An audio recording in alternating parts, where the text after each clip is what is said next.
आज आपण एका अशा विषयावर बोलणार आहोत ज्याने भारतीय शेतीत मोठी खळबळ उडवून दिली आहे. एका लहान कणाने खूप मोठी आश्वासनं दिली आणि त्यातून एक मोठा वाद निर्माण झाला. हो, आपण बोलतोय नॅनो युरियाबद्दल. ही रक्कम पाहिली तर डोळे विस्फारतील. 1,68,000 कोटी रुपये एवढा प्रचंड खर्च भारताने फक्त युरिया खतावर अनुदान देण्यासाठी केला आहे.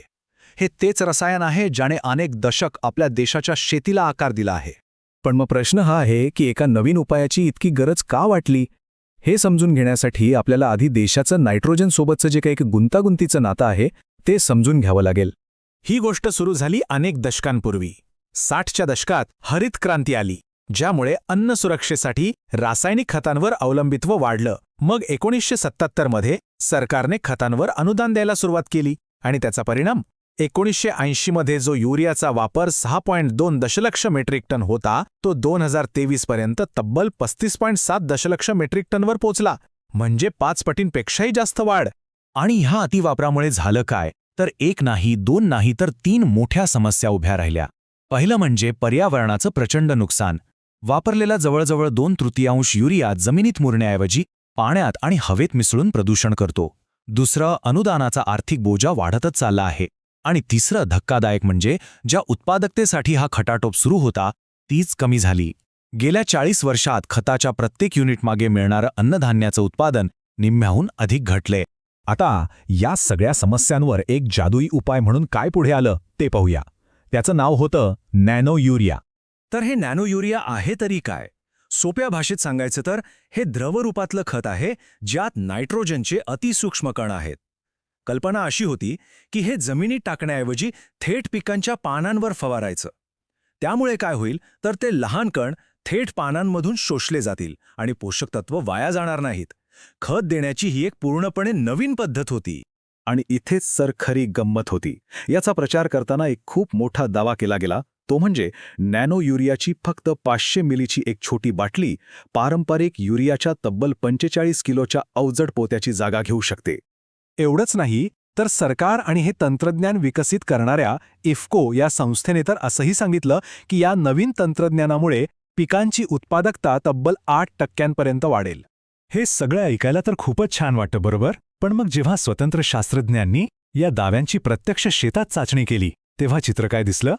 याच प्रश्नाचं उत्तर शोधण्यासाठी पंजाब कृषी विद्यापीठाने म्हणजेच PAUने एक मोठा अभ्यास हाती घेतला.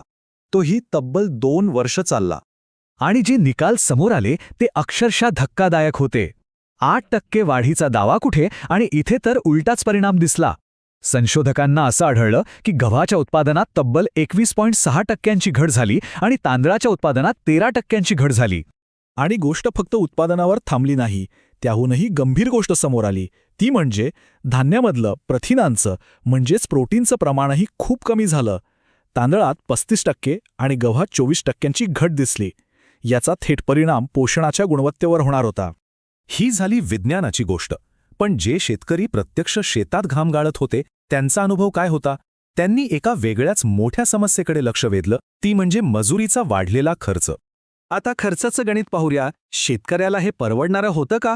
जिथे पारंपरिक युरियाच्या एका पोत्यासाठी साधारणतः 265 रुपये लागायचे, तिथे नॅनो युरियाच्या 2 बाटल्यांसाठीच 500 रुपये मोजावे लागत होते. आणि वरून फवारणीसाठी लागणाऱ्या मजुरीचा सुमारे 1500 रुपयांचा खर्च वेगळाच. म्हणजे एकूण खर्च जवळपास 2000 रुपयांवर पोहोचला, जो पारंपरिक पद्धतीपेक्षा अनेक पटींनी जास्त होता. पण या सगळ्यामध्ये एक धोक्याची सूचना होती जी कदाचित सर्वात चिंताजनक होती. PAUच्या संशोधनात असं दिसून आलं की दुसऱ्या वर्षी उत्पादनातील घट पहिल्या वर्षापेक्षाही जास्त होती.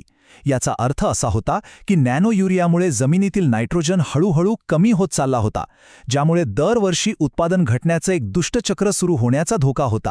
तर मग या नॅनो युरियाच्या वादामुळे एक मोठा प्रश्न उभा राहिला आहे की खतांचं आणि पर्यायाने शेतीचं भविष्य काय असणार आहे. हा वाद फक्त एका उत्पादनापुरता मर्यादित नाहीये. याच प्रश्नाच्या उत्तराच्या शोधात एक महत्त्वाचा प्रस्ताव पुढे येतो, तो म्हणजे ग्रीन युरिया मिशन. या मिशनचा उद्देश समस्येच्या मुळाशी जाऊन अनेक आघाड्यांवर काम करणं आहे, जसं की युरियाचा वापरच कमी करणं, पर्यावरणाचं नुकसान टाळणं आणि गैररासायनिक शेतीला प्रोत्साहन देणं. आणि हे मिशन फक्त कागदावर नाहीये, त्यासाठी 2050 पर्यंतची काही स्पष्ट उद्दिष्टही ठरवण्यात आली आहेत. यामध्ये गैर-रासायनिक शेतीखालील क्षेत्र 30% वाढवणं, नायट्रोजन वापरण्याची कार्यक्षमता सुधारणं आणि सर्वात महत्त्वाचं म्हणजे सर्व युरियाचं उत्पादन अपारंपरिक ऊर्जा वापरून ग्रीन युरियामध्ये रूपांतरित करणं अशा मोठ्या ध्येयांचा समावेश आहे. आणि शेवटी हा सगळा उहापोह आपल्याला एका मूलभूत प्रश्नावर आणून ठेवतो. एका बाजूला वाढती लोकसंख्या आहे आणि दुसऱ्या बाजूला अन्न सुरक्षेचं आव्हान. या परिस्थितीत आपण आपलं भविष्य कशावर पणाला लावायचं? हायटेक तंत्रज्ञानावर की त्याचं खरं उत्तर जमिनीच्या आरोग्यात, तिच्या सुपीकतेतच दडलेलं आहे?